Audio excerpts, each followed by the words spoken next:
La Asamblea aprobó esta tarde la Ley de Incentivos Financieros, que permite acceder al seguro de desempleo y condona deudas de la crisis financiera de 1999. Alerta sobre nuevas maneras de estafa con mensajes de WhatsApp, texto y llamadas de call centers. Las lluvias continúan en la zona austral del país. Permiten la recuperación de las centrales hidroeléctricas y por esto el Ministerio de Energía redujo a 5 horas los cortes desde este viernes hasta el domingo. El alcalde de Quito, Pavel Muñoz, lleva la serenata quiteña al presidente Noboa por las fiestas de fundación de la ciudad y baja la tensión política con Carondelet. Por las fiestas de Quito, Televistazo muestra cómo la comida tradicional se convierte en un festín en restaurantes quiteños que han logrado reconocimientos internacionales. El presidente Noboa vetó totalmente la reforma legislativa que prohíba la libre venta de leche en polvo y sustitutos de la leche materna. Cerca de 200 millones de personas en alerta por ola de frío que golpea el noreste de Estados Unidos. El fenómeno incluye fuertes vientos, lluvias heladas y caída de árboles en 10 condados. En la cuarta y última entrega sobre el Independiente del Valle, Televistazo cuenta cómo se ha convertido en el club que más jugadores exporta al fútbol mundial. Buenas noches, amigos. Bienvenidos a Televistazo Estelar, a esta nueva emisión informativa de las 7 de la noche. La Asamblea Nacional aprobó la Ley de Alivio Financiero que plantea beneficios para paliar los efectos de la crisis de generación energética en el país. La votación se dio en 3 bloques y solo el artículo que planteaba la contratación obligatoria de un adulto mayor por cada 50 empleados no pasó. Ariana Bermeo cubrió la sesión en el Palacio Legislativo. Con 3 votaciones, el Pleno de la Asamblea Nacional aprobó la Ley de Alivio Financiero y dio paso a la propuesta del presidente Daniel Noboa enviada con carácter económico urgente. La Comisión de Desarrollo Económico analizó y ajustó el proyecto que plantea beneficios para paliar los efectos de la crisis energética, entre ellos acceso al seguro de desempleo en 10 días para quienes perdieron su trabajo entre noviembre del 2024 y febrero del 2025.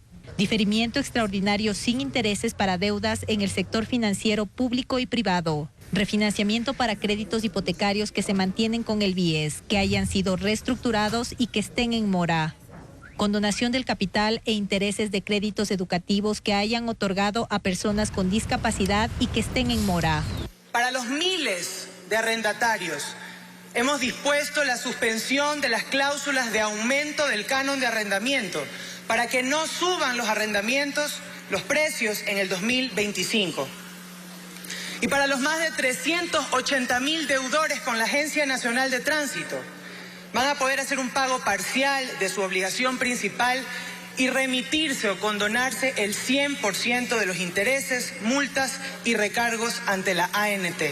En el ámbito de servicios, las empresas de telefonía móvil deberán implementar medidas de compensación para sus usuarios por las deficiencias en su servicio durante los apagones y otorgar facilidades para cancelar. Se suspende el pago de planillas de electricidad por las que se hayan presentado reclamos. Pero tampoco van a poder suspender el suministro, ya que la luz y la energía son un derecho que tiene el pueblo ecuatoriano. Para las empresas habrá créditos tributarios de hasta el 45% del pago del impuesto a la renta si no despiden a empleados durante los meses de los apagones. Incorporamos una transitoria para que el SRI obligatoriamente publique los nombres y los montos de los que se benefician con esta ley y para que no haya cosas en oscuras ni entre gallos y medianoche. El único artículo que no fue aprobado por abstención del oficialismo es el relacionado con la contratación obligatoria de una persona de la tercera edad por cada 50 empleados de una empresa. El informe aprobado ahora pasará a revisión del presidente de la República. Y el presidente Noboa dispuso mantener la tarifa del impuesto al valor agregado, IVA, al 15% durante el próximo año. El mandatario enfatizó la importancia de tomar acciones económicas para garantizar los ingresos que contribuyan a la sostenibilidad de las finanzas públicas y la estabilidad, también las operaciones contra el conflicto armado interno. En la decisión se consideró la recomendación y el dictamen favorable del Ministerio de Economía. El IVA del 15% rige en el país desde el pasado 1 de abril.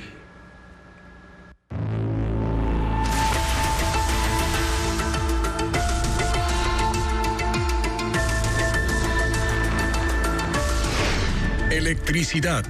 El lío es generarla. Desde mañana los cortes de energía serán de 5 horas diarias y para la próxima semana serán de hasta 3 horas. El gobierno tomó esa medida porque empezaron ya a mejorar los caudales de las hidroeléctricas de la sierra, pero también de la Amazonía. Diego Cuenca actualiza la información sobre la generación eléctrica en el país.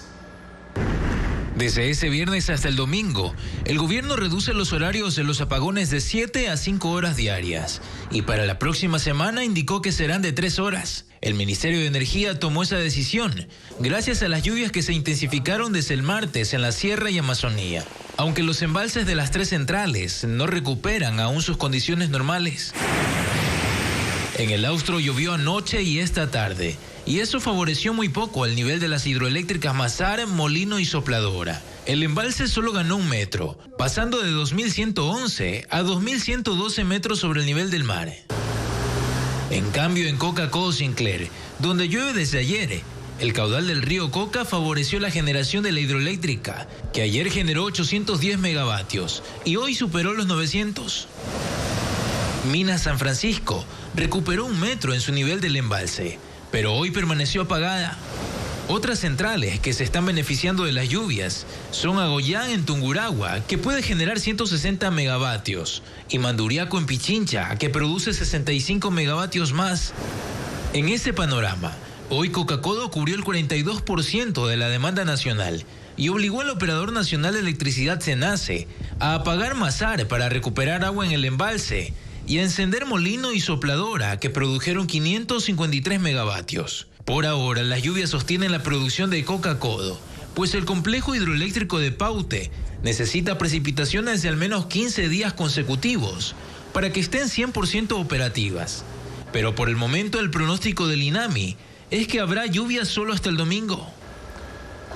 Y precisamente ahora vamos a revisar los horarios de racionamiento del servicio eléctrico para este viernes, sábado y también para el domingo, que serán de 5 horas y en 2 franjas. En Guayaquil, en sectores como La Alborada, también Samanes, Avenida Francisco Orellana, Nueva Prosperina y también en el sector de Monte Sinaí serán entre las 3 y las 5 de la mañana, pero también desde las 12 del mediodía hasta las 3 de la tarde. Ahora, ¿qué pasa en Cuenca? Las zonas de El Parque Miraflores, también Colegio Manuel J. Calle, Avenida España, también los alrededores del aeropuerto no tendrán energía en 2 franjas. Estamos hablando desde las 4 de la madrugada hasta las 7 de la mañana y desde las 11 de la mañana hasta la 1 de la tarde. Ahora vamos a hablar de cómo quedan en algunos barrios los horarios para hoy, también sábado y domingo en el caso de la capital. Están suspendidos, aclararles, los apagones este viernes 6 de diciembre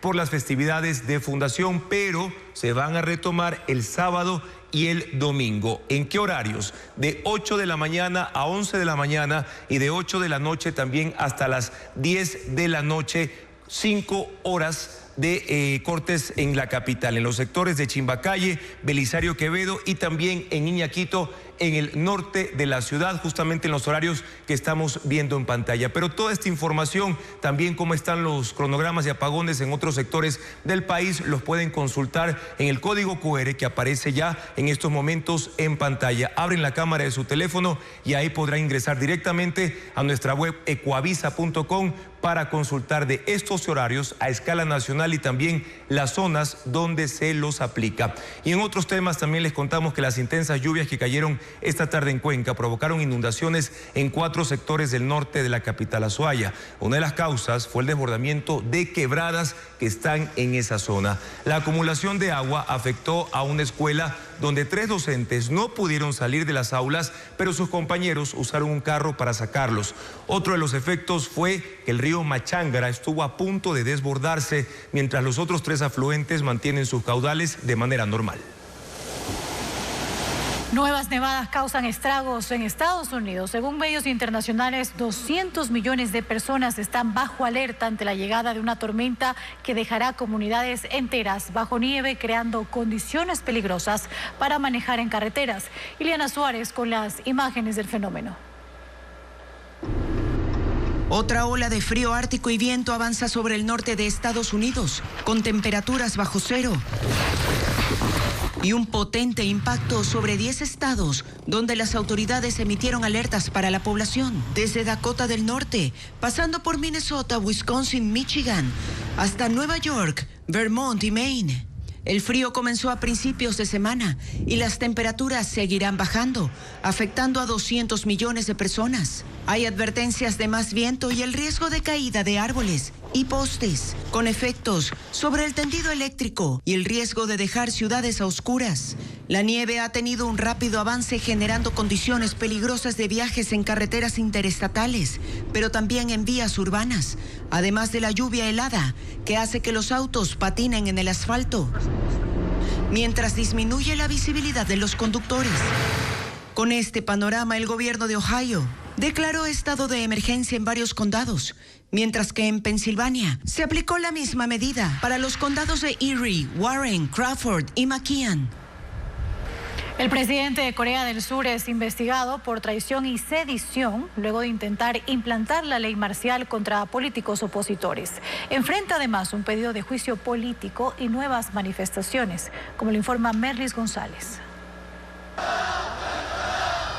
En las últimas horas, no solo ha crecido la impopularidad del presidente de Corea del Sur, Yoon Suk-yeol, en las calles, donde miles de personas se concentran para pedir su renuncia, sino que su breve pero drástica medida de imponer la ley marcial hace 2 días podría llevarlo a juicio.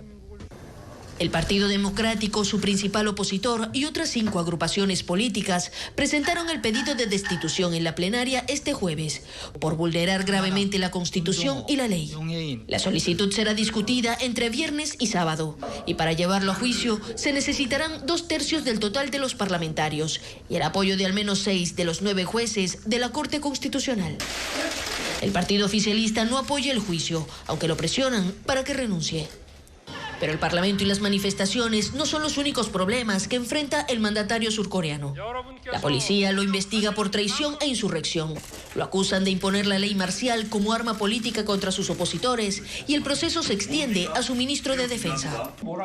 Aunque enfrenta presiones desde varios sectores, por ahora el presidente Yoon Suk-yeol se aferra al cargo.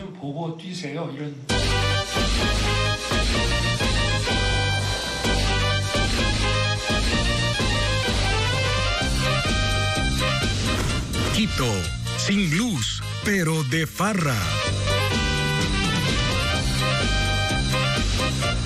El alcalde de Quito, Pavel Muñoz, ofreció la tradicional serenata quiteña al presidente de la República, Daniel Noboa, quien junto a sus ministros acudió a la Plaza Grande para recibir el homenaje como parte de las fiestas de fundación de la capital. Patricio Díaz estuvo en ese acto. Cuéntanos, Patricio, cómo se desarrolló el evento. Adelante.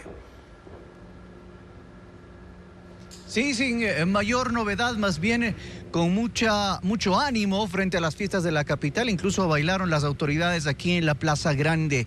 Cerca de las 5 de la tarde, te cuento, Juan Carlos y amigos televidentes, que llegó el alcalde de Quito hacia el Palacio de Carondelet con una comitiva de concejales, precisamente para hacer la invitación al presidente de la República. Después de unos minutos de un saludo protocolar interno que fue reservado, salieron al balcón, como vemos, a saludar a los quiteños que se encontraban o a los visitantes que se encontraban aquí en la Plaza Grande. Después llegaron a este sector donde estaba ya la banda municipal y la banda del Cuerpo de Bomberos de Quito, que fueron los que homenajearon de esta manera a la ciudad y por supuesto cumplieron la tradicional serenata quiteña al presidente de la República.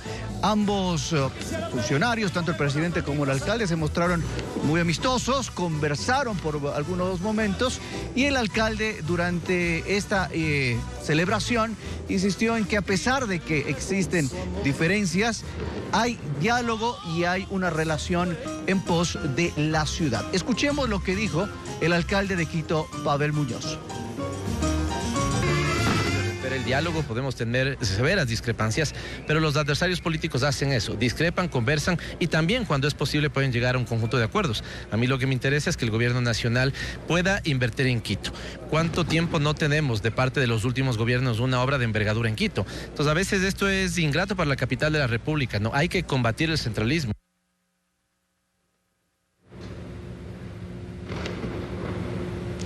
Bien, esto es parte de las celebraciones a la capital de la República. Mañana se realizará la sesión solemne de la ciudad en el Teatro Sucre, así que también ahí estará el presidente de la República. Esto es el inicio de estas fiestas de Quito en 5 de diciembre. 110 chivas tienen permiso para circular por las calles de Quito. Un recorrido en estos vehículos fiesta puede costar hasta $450 en las vísperas de la conmemoración de la fundación de la capital. Diego Puente recorrió los puntos de encuentro de estas unidades de transporte. Veamos. Sin chivas no hay fiestas de Quito. 110 buses y camiones han sacado el permiso municipal para circular por la ciudad con una pista de baile en lugar de la plataforma de carga. Chiva es sinónimo de fiesta, con música a todo volumen, bailes, coreografías y canelazos. En días comunes el costo del recorrido de 2 horas es de $200. En fiestas de Quito puede llegar hasta 450. Una chiva puede facturar hasta $3.100. La mitad es ganancia. Con el resto se cubre el trabajo del chofer, DJ y coordinador, los administrativos, los mecánicos y los encargados de servir 25 litros de canelazo. Las reservas se hacen hasta con 6 meses de anticipación. Nosotros tenemos la reservación y ya es desde junio. Entonces llegamos a los meses que son noviembre y diciembre y cada chiva por lo general sale con 7, a veces hay adicionales de 8 recorridos. En las oficinas de empresas públicas y privadas se organizan para contratar una unidad. La empresa realmente nos da muchos beneficios y este es uno de esos. Bueno, esta fue como una organización de todas las unidades. Que todas las unidades tenemos diferentes percepciones, no tenemos mucho tiempo, nos organizamos y pusimos la chiva. Como comisión ponemos una cuota inicial, pero todo el equipo colabora con una cuota, así vamos dando fondos para hacer estas actividades. Para cubrir la demanda de chivas, unidades de Ambato, Baños de Agua Santa, Ibarra, Riobamba y Cotopaxi obtienen los permisos para circular y poner el ritmo de fiesta en la ciudad. La chiva reactiva a su paso la economía de pequeños comerciantes que, aprovechando las paradas para bailar, venden chochos, caramelos, dulces, empanadas y, por supuesto, canelazos. A ver las canelas, a ver las canelas. Una de esas paradas es el costado sur de El Ejido. En cada parada los coordinadores de las chivas arman programa, hacen coreografías, dinámicas en grupo, concursos de baile y hasta eligen a la quiteña bonita y al chuya quiteño. Nuevamente se pospone la audiencia sobre la suspensión de la vicepresidenta Verónica Abad. La jueza decidió mantener la fecha inicial por reclamo de Abad y porque la ministra del Trabajo ingresó un extenso escrito a último momento. Jacqueline Rodas con los detalles. A las 9 en punto, la vicepresidenta de la República, Verónica Abad, llegó al Complejo Judicial Norte de Quito para la continuación de la audiencia de acción de protección con la que busca revertir su suspensión. Anoche, los abogados de Abad pidieron a la jueza Nubia Vera que se respete la convocatoria inicial para el 9 de diciembre, porque ellos no pueden viajar a Quito por compromisos profesionales adquiridos antes de que se adelante la audiencia para este jueves. ¿Cuál es la razón por haber cambiado en forma sorpresiva, abrupta, la audiencia para el día de hoy?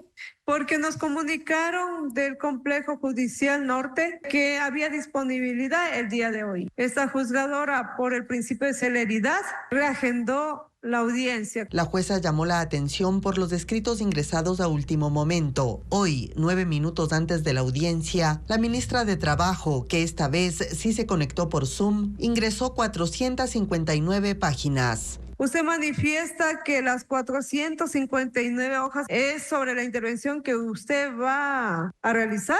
¿Me aclara esto, por favor, para que escuchemos todos? Sí, efectivamente. Así me lo permite la Ley Orgánica de Garantías Jurisdiccionales. La jueza Vera le recordó que el pasado viernes ya intervino. Durante 85 minutos, el delegado que ella envió. Ese día el funcionario fue ampliamente criticado por no poder contestar en qué norma consta la suspensión por 150 días que le impusieron a la vicepresidenta. La jueza aclaró a la ministra que solo tendrá una réplica de 10 minutos al final. La audiencia audiencia se suspendió para el lunes por el pedido de Abad y por el escrito tardío y extenso de la ministra. La vicepresidenta se sintió mal y necesitó ayuda para salir de la sala. Seguimos pidiendo justicia.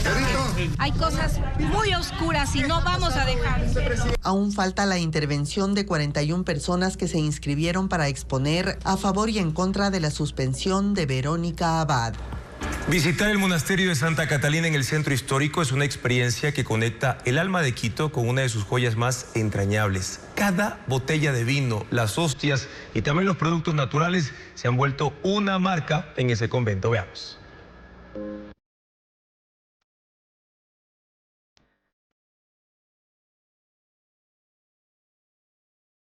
Detrás de los muros silenciosos del monasterio de Santa Catalina se esconde un tesoro que mezcla fe, trabajo y dedicación.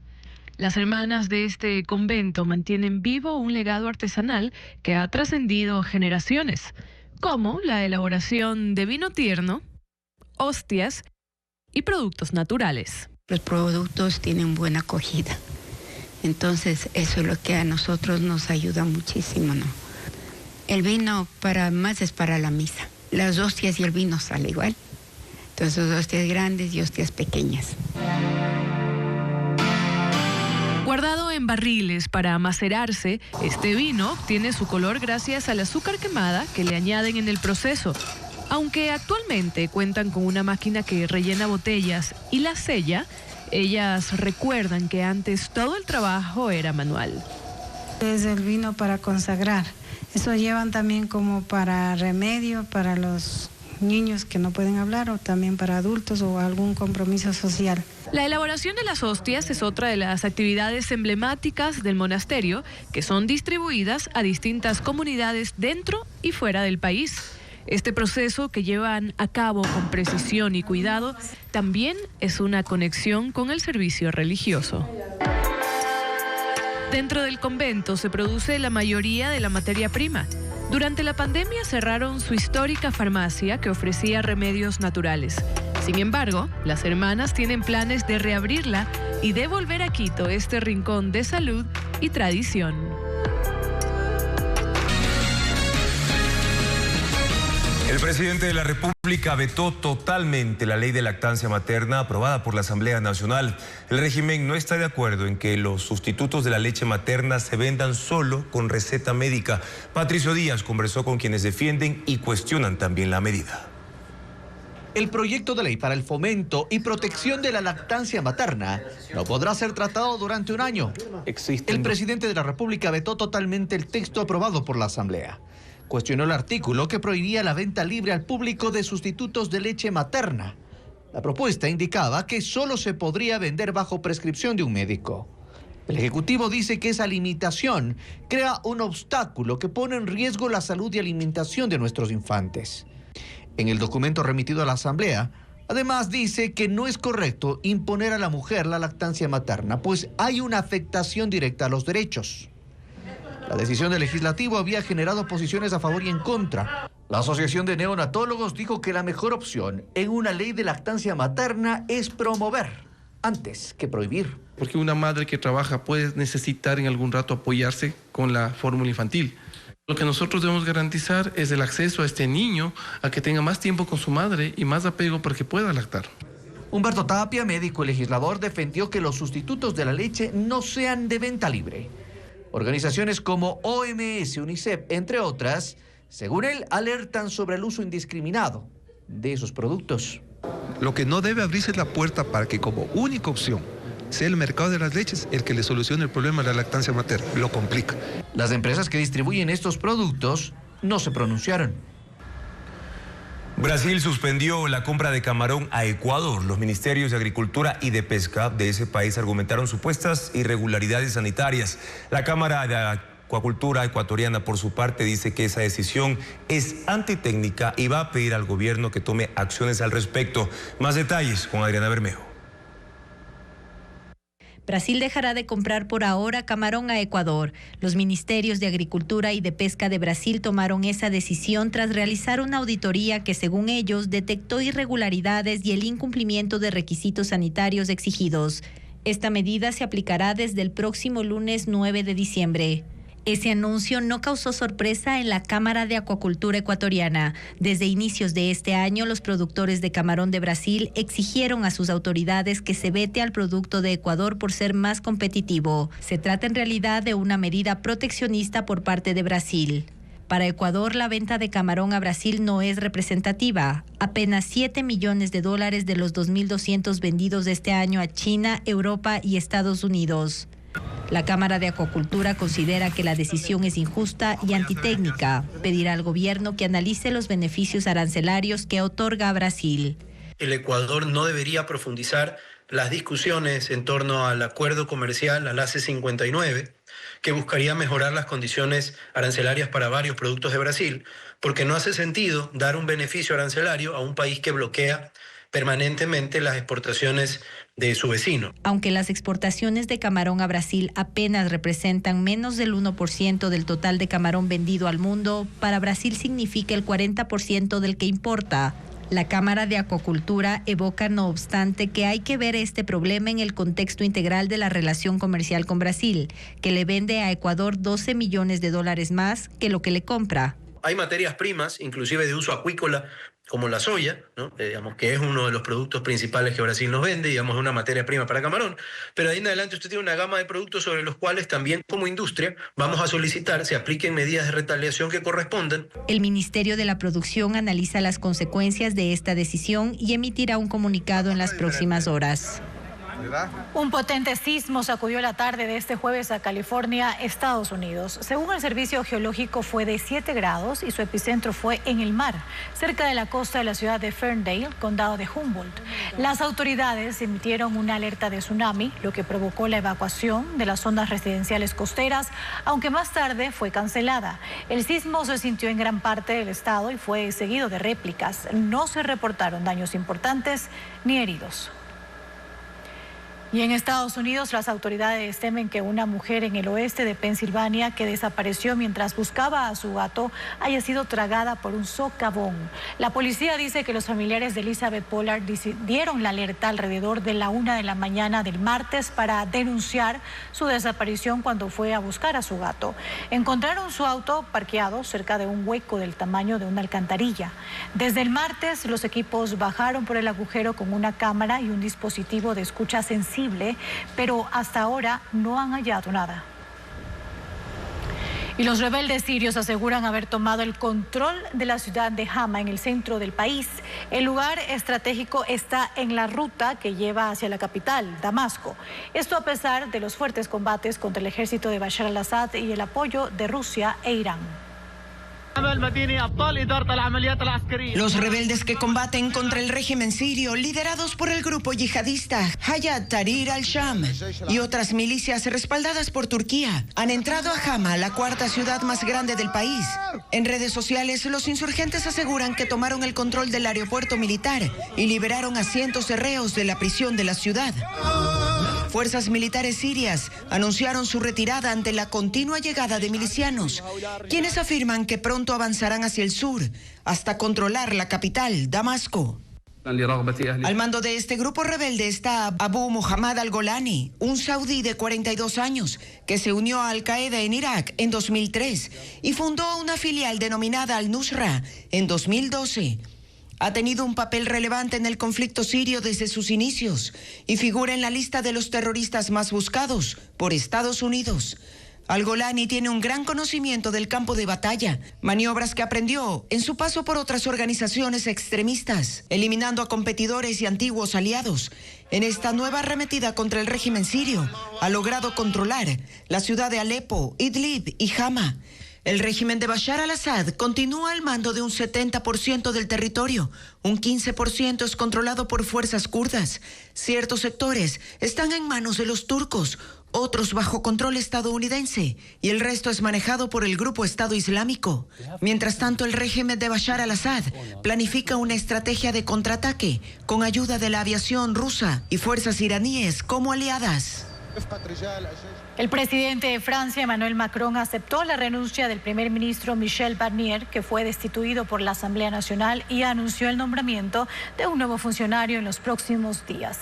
Según dijo, en la renovación del gabinete participarán todos los partidos políticos y la prioridad será la aprobación del presupuesto para garantizar el funcionamiento del Estado y combatir la inflación.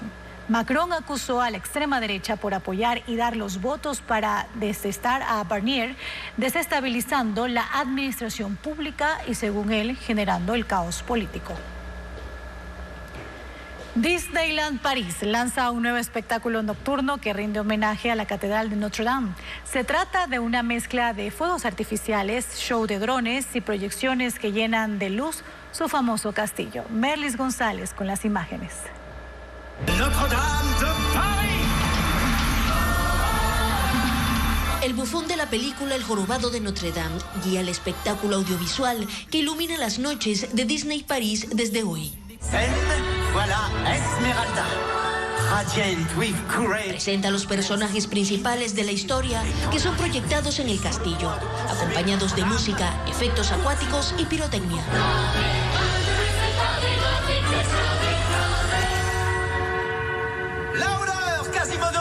Cuando llega el turno de Quasimodo, suenan las campanas de la catedral, que de pronto aparecen en el cielo, formadas por decenas de drones.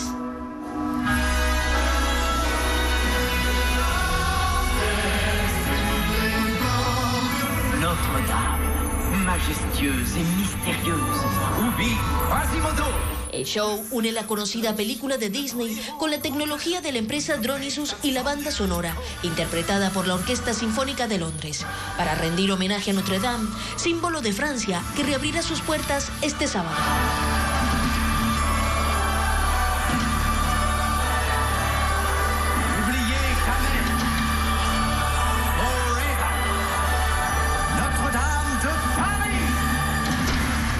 Revisamos las alertas meteorológicas para este viernes. En la sierra se espera una temperatura entre 17 y 7 grados centígrados, también con una radiación ultravioleta de 5 y 6, es decir, moderado y alto. Mientras, en la región costa habrá una temperatura entre 33 y también 23 grados, con un pronóstico de radiación ultravioleta de 5 y 7, que equivale a moderado y alto. Pero, ¿qué pasará? ¿Cuál es el pronóstico en la Amazonía para mañana 6 de diciembre? Una temperatura entre 32 grados y 21 grados y también con un índice de radiación ultravioleta que representa a un nivel de máximo 10, es decir, un nivel bastante alto. Por esto se recomienda usar protector solar y no exponerse a la luz directa del sol. Vamos a una pausa. Los ciberdelincuentes usan mensajes de texto para alertar de compras ficticias a usuarios. La intención es acceder a sus datos bancarios y hacer recargos por miles de dólares. Diego Puente con las advertencias. Si recibe un mensaje sobre una compra que además no hizo, desconfíe, porque ese es otro de los métodos que están usando los ciberdelincuentes para acceder a datos bancarios, números de tarjeta de crédito y códigos de seguridad. La estafa comienza con un mensaje alarmante. Usan nombres de bancos reconocidos y de tiendas donde supuestamente hizo la compra que sobrepasa $500. Buscan que el usuario se preocupe y llame de inmediato a un call center cuyo número se detalla al final del texto para bloquear la tarjeta. Al otro lado de la línea está un interlocutor decidido a obtener sus datos reales. Esa información servirá para realizar compras o recargar servicios de empresas registradas en el exterior. Los perjuicios pueden oscilar, según la policía, entre $5,000 y $10,000 antes de que se dé cuenta. Que los delincuentes utilizan una técnica que se llama ingeniería social. Pues la ingeniería social es básicamente aprovecharte de la ingenuidad o desconocimiento de las personas en el uso de, vamos a ver así, canales tecnológicos. Las estafas también llegan por WhatsApp. En esos textos se indican rebajas, promociones o premios. Los delincuentes acompañan un enlace con dos objetivos. El primero es clonar el WhatsApp para luego pedir dinero a sus contactos cercanos. Y el segundo es conseguir datos bancarios mediante formularios. Los mismos bancos le dicen y le envían la publicidad necesaria para decirle que ellos jamás le piden datos sensibles. Nada de pines de tarjeta o nada de cuentas o nada de información sensible del usuario. Los expertos recomiendan que cuando lleguen estos mensajes, el usuario guarde la calma. Si no tiene tarjetas de crédito de las entidades bancarias que se nombran en los textos, los elimine. Si hay dudas de una posible clonación, llame a los números de contacto oficial que están en los reversos de la tarjeta. Y sobre todo, que no entregue información personal. Igualmente, que rechace las promociones de remitentes no seguros, de empresas que prometen productos muy económicos o beneficios no solicitados como viajes y boletos de avión gratis. Y que jamás llene formularios con datos bancarios. Un día después de los incidentes en la penitenciaría del Litoral, el Servicio de Atención a Privados de Libertad no entrega información oficial sobre la cifra de fallecidos y heridos. Las visitas, la entrega de medicinas y también el economato están suspendidos mientras los operativos continúan, informa Bessie Granja. 12 horas después de los incidentes en la penitenciaría del Litoral de Guayaquil, no hay datos oficiales sobre cuántos presos fueron asesinados o resultaron heridos, tras los nuevos enfrentamientos que se registraron la tarde del miércoles. En los exteriores del Centro de Rehabilitación Social nadie da información sobre lo ocurrido, pero se conoce que adentro continúan los operativos militares y policiales para controlar el nivel de violencia. Las visitas están suspendidas, lo mismo la entrega del economato, esta ración alimenticia comprada por los familiares de los presos, así como la recepción de medicinas para los reos con enfermedades catastróficas. Lo que se conoce sobre lo ocurrido es preliminar y lo dijo extraoficialmente la policía. Un reo murió y 7 presentan lesiones tras la explosión y disparos registrados en el pabellón 3 de esta cárcel. Sin embargo, esta nueva explosión también ocurre en el mismo pabellón donde el pasado 12 de noviembre 17 presos fueron asesinados y 15 resultaron heridos en un enfrentamiento entre bandas criminales que siguen operando en dicho centro carcelario. Esto pese al régimen militar que instauró el gobierno desde el pasado 9 de enero, una estrategia considerada poco eficaz por organizaciones de derechos humanos en Ecuador. Fuerzas Armadas no tiene la competencia ni de controlar la seguridad de los pabellones, ni mucho menos asegurar la rehabilitación social. En septiembre pasado, el Comité de la Tortura de Naciones Unidas emitió un informe donde expresó su preocupación por la situación de los presos en el país. A Cuenca llega el Ballet de Moscú sobre hielo para presentar la tradicional obra El Cascanueces, y la Orquesta Sinfónica de Guayaquil ofrecerá un concierto de Navidad en el Teatro Centro de Arte Estefanía Arias con las fechas de estos eventos como parte de la agenda cultural. El Cascanueces es uno de los bailes clásicos de la temporada navideña, con música del gran compositor ruso Tchaikovsky. La compañía Ballet de Moscú sobre hielo llevará el show al Teatro de la Casa de la Cultura en Cuenca, con más de 30 bailarines sobre el escenario. El espectáculo será este viernes 6 a las 20 horas. Uno tiene solo una oportunidad en la vida para causar una buena impresión. La obra retrata la vida de Anita Bermeo, un personaje estrafalario y mítico que trae a la memoria del público el Quito de antaño. La torera, interpretada por Valentina Pacheco, se presentará en el Teatro Casa Toledo, en la capital, viernes 6 a las 19 horas.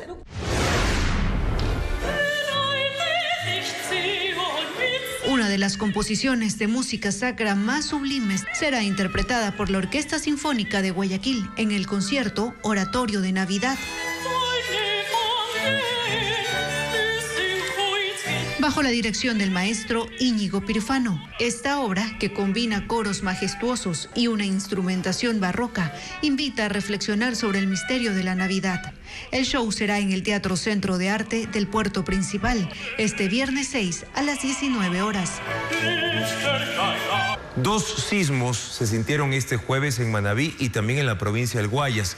El último fue reportado por ciudadanos de cantones de Manabí como Porto Viejo y Manta a las 6 de la tarde con 14 minutos. El Instituto Geofísico confirmó que fue de 4.57 grados, mientras en Guayas a la 1:05 de la tarde ocurrió un sismo de 3.7 grados a 10 kilómetros de El Triunfo. En menos de una semana, el ejército decomisó 2 tanqueros con 20.000 galones de petróleo. Los narcotraficantes utilizan ese crudo para refinar gasolina blanca que sirve para procesar hojas de coca, como le explica Paul Romero. El robo de petróleo se incrementó en 2024 en las provincias de Orellana y Sucumbíos, frontera con Colombia. Este jueves, patrullas del ejército localizaron un centro clandestino de acopio de petróleo en La Primavera, cantón Xuxufindi, en Orellana. Se confiscó un tanquero con 10.000 galones de crudo, que equivale a 250 barriles de petróleo de exportación. A medio kilómetro de ese lugar se detectó una tubería perforada del Sote con un acople subterráneo para la extracción del crudo. La unidad de delitos hidrocarburíferos de la Fiscalía abrió una investigación. 2 personas fueron detenidas. Ese es el segundo cargamento de petróleo que el ejército decomisó en 3 días. El martes en Cachapamba, cantón Rumiñahui, otro tanquero fue incautado con igual cantidad de crudo. El conductor fue detenido porque no justificó la procedencia y el destino del combustible. Este año las Fuerzas Armadas han decomisado en Orellana y Sucumbíos 28.000 galones de petróleo, 13.000 más que el año pasado. Según el bloque de seguridad, el crudo es refinado por narcotraficantes en lugares clandestinos de la frontera norte para obtener gasolina blanca que utilizan como precursor en el procesamiento de la hoja de coca. Para evitar el robo de petróleo y combustible, las Fuerzas Armadas y Petroecuador firmaron en septiembre pasado un convenio de seguridad y protección de los 1.655 kilómetros del Sote y del poliducto. Desde 2022 se han encontrado 949 perforaciones clandestinas y las pérdidas para el Estado, según Petroecuador, suman $180 millones. Tras estar en cautiverio durante 4 días, el futbolista Pedro Pablo Perlaza y su amigo fueron liberados en una zona montañosa del cantón Atacames, en Esmeraldas. El defensa de 33 años fue hallado con golpes en el rostro y también en la cabeza. Según la policía, los secuestradores exigían $80.000 para su liberación. 1 hora y media duró la operación de rescate del futbolista Pedro Pablo Perlaza y su amigo, quienes estaban secuestrados desde el domingo en el sur de la provincia de Esmeraldas. Tras alertas ciudadanas sobre movimientos inusuales en una vivienda en medio de las montañas del recinto Taseche, cantón Atacames, miembros de la Unidad Antisecuestros y Extorsión, UNACE, elevaron un dron la mañana de este miércoles, localizando el inmueble. A las 5 de la tarde, 9 policías avanzaron en 3 camionetas desde la parroquia Tonsupa hasta el recinto Taseche. Durante 40 minutos, los vehículos subieron y bajaron montañas por vías de tercer orden, hasta llegar a un cerco con alambre de púas. Desde ese punto, tuvieron que descender a pie por 700 metros de colina hasta avistar la vivienda de madera y plástico. Cuando iban acercándose al sitio, 6 secuestradores empezaron a disparar contra ellos, pero al verse acorralados, huyeron entre los matorrales. Nuestras unidades policiales repelieron el ataque, logrando que estos salgan y se den a la fuga. Al parecer están heridos. Perlaza y su amigo fueron hallados dentro de la casa, en el piso, sobre hojas de plátano, boca abajo y atados con telas y sogas. ¡Aquí estamos! ¡Aquí estamos! Que no dejamos de orar los 4 días que estuvimos encerrados, no hemos comido nada, pero le damos una gracias a la UNACE, en verdad que hacer y sacarlo de donde estábamos metidos. El defensa de 33 años presentaba golpes en el rostro y la cabeza, causados al momento del rapto. Él y su amigo fueron trasladados al Hospital del Sur de Esmeraldas, Delfina Torres, y posteriormente llevados al comando de policía, donde se reencontraron con sus familiares. La policía continúa operaciones en el recinto Taseche para atrapar a los 6 secuestradores. Transportistas urbanos, interprovinciales y taxistas de Napo suspendieron sus actividades para sumarse a la protesta en la troncal amazónica que empezó hace 3 días, en rechazo a la construcción de una megacárcel en Archidona. Elizabeth Quesada nos muestra el panorama de este jueves. Este jueves, 220 buses urbanos e interprovinciales de cooperativas de Tena y Archidona en Napo, junto con 430 taxistas, suspendieron sus actividades para sumarse a la protesta que lleva 3 días en la troncal amazónica en rechazo a la construcción de una megacárcel en Archidona. La noticia tomó por sorpresa a Gabriel Guayo, quien tuvo que caminar 3 kilómetros para llegar a su trabajo. Otros, como José Torres, pagaron $5 $5 para que los trasladen en moto. En ambas ciudades, unos 100 motociclistas ofrecieron recorridos. No queda más, toca transbordar para llegar a la casa. Los manifestantes bloquearon un tercer punto de la troncal amazónica, el ingreso a la parroquia Puerto Napo en la vía Tena-Puyo, y se mantiene cerrado el paso en el kilómetro 4 de la vía Tena-Archidona y en el kilómetro 24 de la Y de Narupa-Loreto-Coca. Según la Unión de Cooperativas de Transporte de Tungurahua, el cierre en este último tramo genera pérdidas diarias de $10,000 a las 5 operadoras que utilizan esa ruta. Ante el bloqueo, el Ministerio de Educación dispuso que se suspendan las clases presenciales en Tena y Archidona. Desde la gobernación de Napo indicaron que este jueves, funcionarios del Ministerio de Gobierno mantienen una reunión con el SNAI para analizar el pedido de las fuerzas vivas de Napo.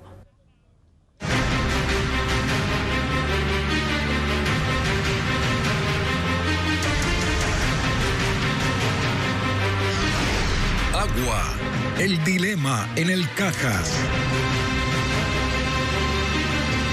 Un informe de la empresa pública Etapa EP cuestiona la profundidad del estudio de impacto ambiental que realizó la empresa minera Dunde Precious Metals, que tiene la concesión del proyecto Loma Larga en Quimsacocha. Según este informe, el estudio minimiza el impacto ambiental que pondría en riesgo el agua que consumen más de 300,000 cuencanos.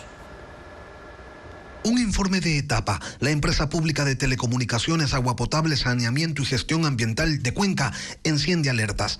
Allí se determina que el estudio de impacto ambiental presentado por la empresa canadiense DPM, uno de los requisitos para iniciar la fase de explotación del proyecto Loma Larga, es incompleto. Los estudios proporcionados por la minera no llegan a la profundidad que se necesita para poder tener certeza de que los impactos se reducen o se minimizan. Entonces, nosotros estamos completamente convencidos que una acción de minería en la zona de Páramo sería realmente complicada y muy peligrosa para lo que es el agua de Cuenca.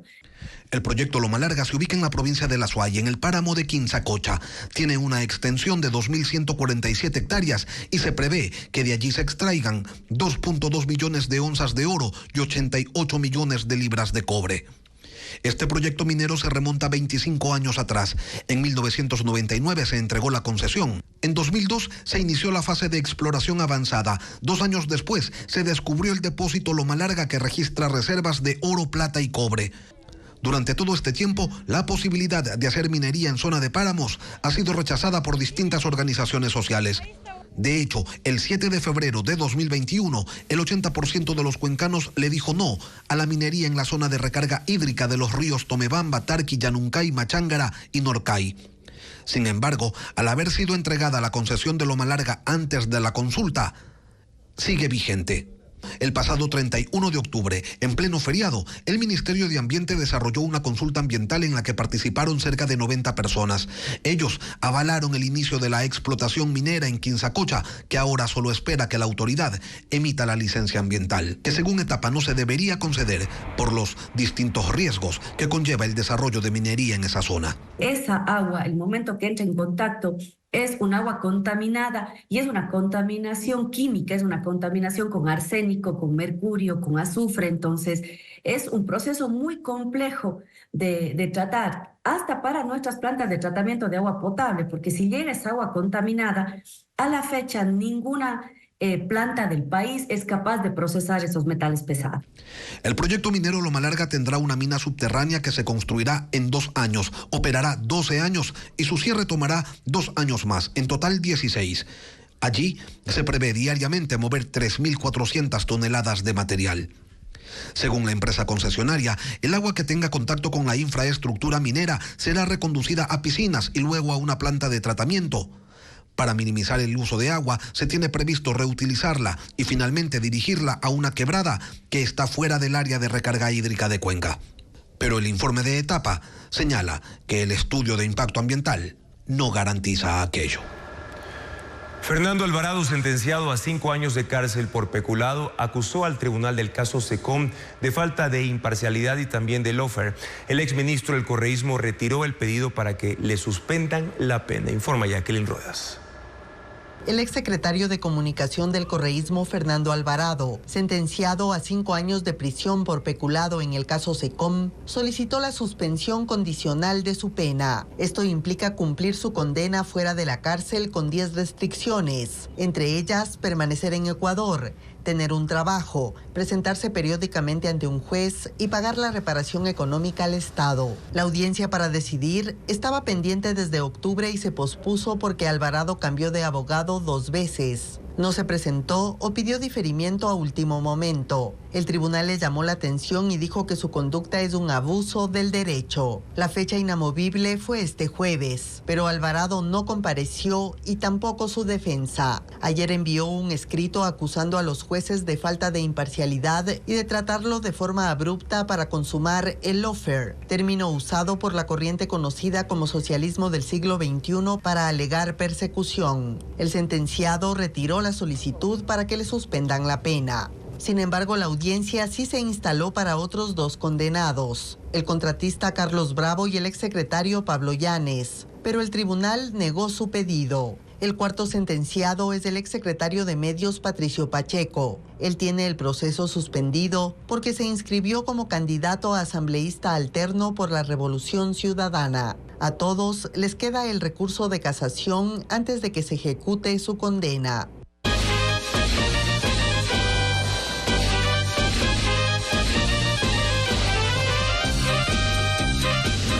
Quito, sin luz, pero de farra.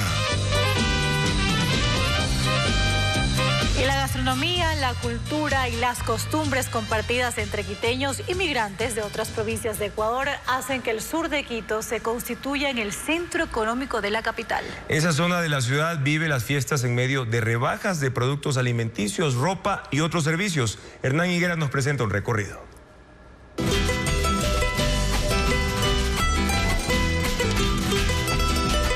La noche en el sur de Quito puede ser larga, más aún en fiestas. En la calle J en Solanda, por ejemplo, es imposible dar un paso sin sentir el olor de los mariscos de Manabí, la tripa misqui quiteña o la cangrejada guayaquileña. La expansión del sur de Quito lleva 60 años y es imparable. En sus barriadas, como dicen los sureños, conviven los quiteños con el costeño, el amazónico y el serrano. Y aquí se adaptan fácilmente, también los extranjeros.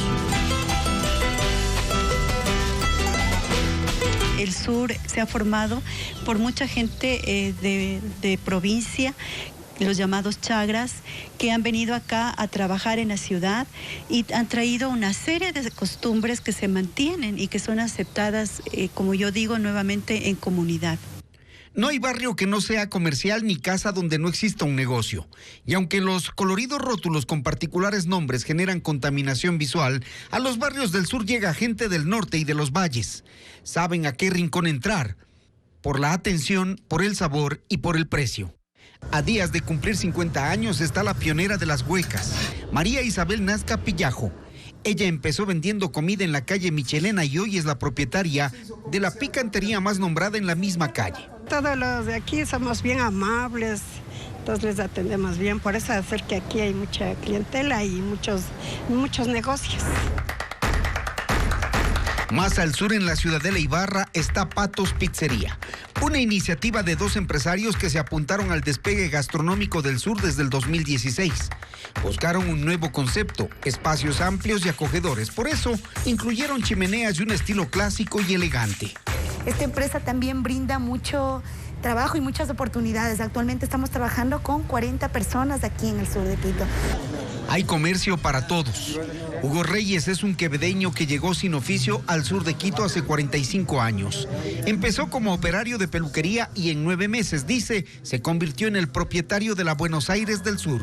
Famosa peluquería en El Pintado, la única de estilo clásico. Su negocio prosperó, creó empleo y razones para quedarse en el sur siempre le sobraron. Por ejemplo, nosotros cobramos $4.50 el pelo aquí en esta peluquería. Y en el norte sé que cuesta 7, 8, 10. Pues también hay esas diferencias. En el sur, el que no sabe la inventa. De eso Fernando Porter da fe hace 47 años. No toca instrumento alguno, pero tiene uno de los almacenes más surtidos para los músicos. Me ha gustado toda la vida cantar. ¿Qué toca usted? Cantar, bailar y todo eso me gusta. Posee además esa chispa humorística característica del quiteño que nunca se aparta del fútbol. El Independiente le dio 5-0 a ese entonces mi Aucas. Y me encantó cómo jugaban esos guambritos. Creo que ya se viró el corazón. Se cambió de hincha entonces. Me cambié de hincha, no de equipo, por favor. ¿Ya? Eso no pondrá. El sur nunca se apaga. Hoy es la zona económica más dinámica de la capital y donde una buena parte de las transacciones se hace en efectivo. Y Quito también brilla en el mapa gastronómico mundial con restaurantes premiados. Son sabores ancestrales elevados con técnicas gastronómicas que compiten en las grandes ligas. Son propuestas innovadoras y de alta cocina. Carla Delgado visitó 3 de ellos y ha preparado un reportaje. Quito está en el mapa culinario internacional, gracias a nuevas propuestas que elevan la comida tradicional y la convierten en un festín para los sentidos. Nuema es uno de estos. Está en Quito desde hace una década. Recibió su primer reconocimiento en 2019. Hoy está en el puesto 11 de los mejores restaurantes de Latinoamérica y el 61 en el mundo, por el prestigioso ranking de World 50 Best. ¿Qué le ha valido estos reconocimientos? Pía Salazar junto a su esposo Alejandro Chamorro son los propietarios. Ambos chefs trabajaron en el exterior, especialmente en Perú justo cuando su gastronomía estaba en auge. Pensaron que la comida ecuatoriana no tenía nada que envidiarle y empezaron su propio sueño. Abrieron su restaurante para enaltecer los productos ancestrales olvidados por la cocina contemporánea y que aportan un sabor diferente. Y siempre vamos buscando como el producto emblemático de cada región, la sal prieta. Y en la costa, en Esmeraldas, tenemos la chillangua. Es como la mezcla de un cilantro y un perejil. Este restaurante también fue pionero en el menú degustación. Los visitantes no acceden a cartas. Nuema cuida cada detalle. Manjares perfectamente presentados. Otro restaurante que está en la capital también compite en las grandes ligas culinarias. Y para sorpresa de muchos, es de carnes. El tributo está en el puesto 33 del World Best Steak Restaurants y en el 92 del ranking de World 50 Best. Reconocimientos que en Latinoamérica siempre recayeron en países como Argentina y Uruguay. Luis Maldonado es el chef y propietario y apostó por la calidad de la carne de los Andes. Dice que hablar de vacas lecheras de Cotopaxi, Pichincha o Imbabura es hablar de una de las mejores del mundo. No estamos descubriendo el agua tibia, estamos entendiendo las características que tienen los Andes con un animal que hoy en día es muy valorado en Europa, como el Holstein para carne, y bueno, utilizando esos animales que no eran bien pagados, que no eran valorados, que se consideraban descarte, y hoy en día con una filosofía de un pago justo por ese animal. Más que reconocimientos internacionales, busca que la carne sea valorada por los ecuatorianos. El tratamiento que le dan a la carne es una verdadera ciencia. Uno de los platos más valorados es la bisteca ahumada. La carne tiene una maduración de 35 días. Se ahuma en madera de canelo para que le aporte un sabor distinto. Luego le engrasan hasta que se caramelice. Hasta que finalmente llegue al plato. Un proceso minucioso que toma alrededor de 45 minutos. Televistazo visitó otro restaurante galardonado de alta cocina. Urco ganó por 2 años consecutivos como el mejor restaurante del Ecuador por los World Culinary Awards. Es una propuesta innovadora. Cuenta con un menú que cambia cada 3 meses y está inspirado en la cosmovisión andina y en las fiestas de los Raimis. Daniel Maldonado, su fundador, se propuso usar productos únicamente ecuatorianos. Hizo una búsqueda de condimentos naturales en las comunidades de la costa, sierra y Amazonía. Y ha sido increíble encontrarnos con un montón de productos de las 4 regiones, que algunos de ellos estaban olvidados, otros que son de consumo muy local y que ya están en la ciudad, como el paiche, por ejemplo, que es un producto amazónico, frutas amazónicas, tubérculos que estaban no tan usados. ¿Cómo cuáles? Por ejemplo, las ocas, la mashua. Entre sus platos destacan el pato en salsa ñapi, un fermento amazónico muy de moda en la alta cocina, que le da un sabor picante y ácido. Es un potenciador de sabores. El chef coincide en que la pretensión no es solo seguir cosechando reconocimientos de afuera, es hacer que los ecuatorianos se apropien de su gastronomía y que hablen de ella con orgullo. Muy bien, y así llegamos a la parte final de nuestra entrega informativa. Gracias por su sintonía y confianza de siempre. Amigos, mañana en Contacto Directo, Bernabé Fernández, analista argentino en educación, va a analizar la reforma que impulsa el presidente Javier Milei y que pondrá fin a la educación y salud gratuitas para extranjeros, entre ellos miles de ecuatorianos. Además estará con nosotros Juana Guarderas, actriz, para hablar de ese Quito cotidiano y también de sus cambios ahora que cumple 490 años de fundación. Amigos, sigan las noticias a toda hora, siempre información actualizada en ecuavisa.com. Gracias por habernos acompañado. Buenas noches.